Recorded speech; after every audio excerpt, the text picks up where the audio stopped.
Мен өзүмдү тааныштырбай кеттим окшойт. Сарылдык уулу Илгиз Шаменов. Бул Кемпир-Абад иши боюнча түрмөдө жаткан талапкердин ыйгарым укуктуу өкүлүмүн.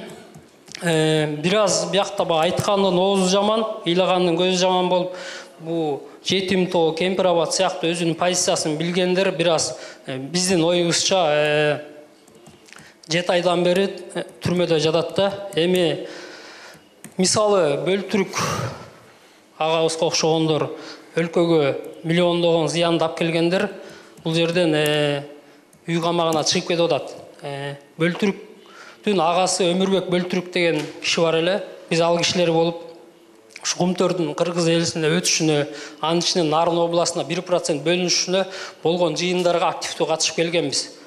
Эми Бөлтүрк мырза бир аз ысырапкорчулук кылып, дивандарды кымбат баалуу сатып алып, көптөгөн миллиондорду дизайн же керексиз ысырапкорчулукка жол берип, зыян келтирип аткан кишилер чыгып кетип атат да, анан өзүнүн оюн, позициясын билдиргендер айлап, 7 айлап ушу түрмөдө отурат да. Эми жакшы жагы деле бар. Өнүктүрүү фонддор, туризм фонду иштеп атат. Нарын элине жана 1% бөлүп бердиңиз 0,6 кылып. Ошо фонд боюнча бир аз учкай айта кетейин, туура түшүнүңүздөр.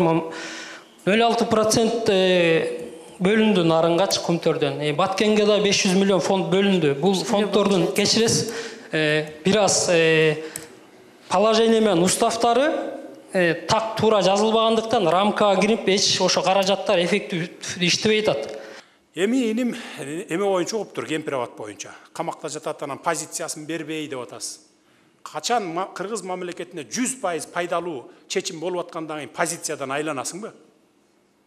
Колдоп бер да, колдоду андан көрө. Позицияңды өзгөрт да, мына деп грамотный адам келип кагазды карайт биринчи очеред. Архивди карайт, архивде кандай экен мурун? Биздин пайдабызга чечилип атыптырбы азыр же зыян болуп атыптырбы? Биз 1 метр жерди бербейсек анда каршы чыкса болот, 1 сантиметр жер берген жокпуз да, биз алып келдик бүт баарын. Талаш жерде айылдар, 10 чакта айылдарда талаш жерлерибиз бар болчу. Жарымынан өтүп кеткен, жарылып. Алардын бардыгын алдык. Гавасайды алдык. Уңгартоону алдык. Уңгартоо сеники эмес болчу. Уңгартоо Өзбекстандын картасында мына момундай тоо турса 36 гектар жери деп чийилген, СССРдин картасында да, Кыргыздын, Өзбектин картасында да алардыкы болуп турган. Ошон үчүн Каримов алып келип 16-жылы танкасын коюп койгон. Бир киши бир барып туруп айталган эмес, алып кой танкаңды деп. 2 жума алабыкка чаткал който албай турдуңар го. Чынбы же чын эмеспи? Ошону алып келдик, биз барып туруп. Картасынан азыр биздин картага кирди уже. Болду, эми ушуну сен талашпачы тоонун башын. Биз кыргыздар тоого эле шуркай берген калкпыз, тоодо жашаган калкпыз деп атып мына. Тил табышып атып алдык аны. Кемпир-Абад мына могул плотина болгон болсо 65 жыл алар башкарып келди. Чекесине 1 километр бара албайт элең, атат эле. Туурабы же туура эмеспи? 50% кирип алдык биз азыр. 50% кирдик. Биз да киребиз, мына 50 башкарабыз. Сууну ачсак да, жапсак да чогуу чечимди кабыл алабыз. Анан 900 горизонталдан ашпайбыз. Силер 907 менен кармап жүргөн экенсиңер, айылдын баарын суу каптап кеткен экен, биздин жерлерибиз айдалбай калып атат. Колдоно албай калып атабыз. Мына 900 менен кармайлы деп ошого түшүрдүк. Анан кичине мындай бир оппозиция болуп чыкканда дагы жүйөлүү чыксаңар бир жөн анда. Мындай бир факт болуп анан кийин биз тим эле бүт жердин баарын бербейт, биз туура эмес кылып атсак анда чыксаң, мен да анда тартынат элем. Койгоку булар деги туура эле чыгып атат депчи. Анан Бөлтүрктү салыштырып атасың сен. Бөлтүрктү чыгарбайдыңар, муну чыгарбайсыңар. Бөлтүрк жегенин бардыгын кайра төгүп берди. Мына ген прокурор отурат, бардын төктүрдү алып барып туруп. Төгөсүң анан чыгасың, болбосо түрмөдө чирийсиң деп. Төгүп берди, чыкты. А сенин Шаменов досуңку ал башка преступление вообще. Ал төңкөрүш кылам, мен көңтөрүш кылам деп акча таратып, көрүнгөн жерге акча берип, блогерлерди жумшап ушинтип атпайбы? Анан айырмасы асман менен жер дейди.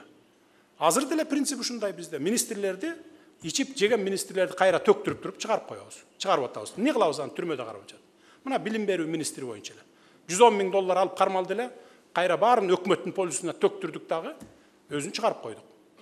Ал башка бирөөдөн алган акча болчу, ошол өкмөттүн пайдасына кетти мына. Мына ушундай сыяктуу. Мындан ары ушундай саясат уланат. Жедиңби, жегениңди 2 эсе, 3 эсе кустурабыз, төктүрөбүз, кайра кайтартып туруп, анан кийин чыгарып кое беребиз. А берки башка преступление, ал башка иш ал.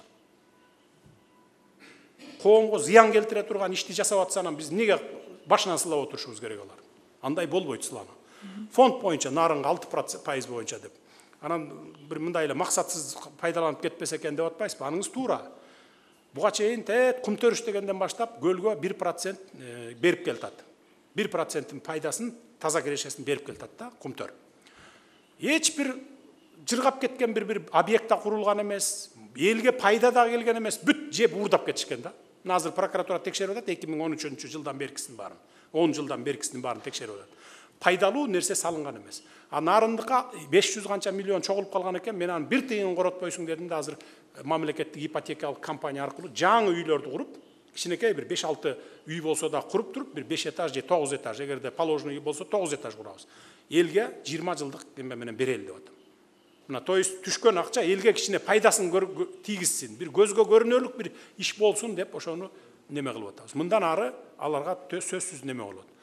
Так, пайда болот, пайдасыз кетпейт андай акчалар.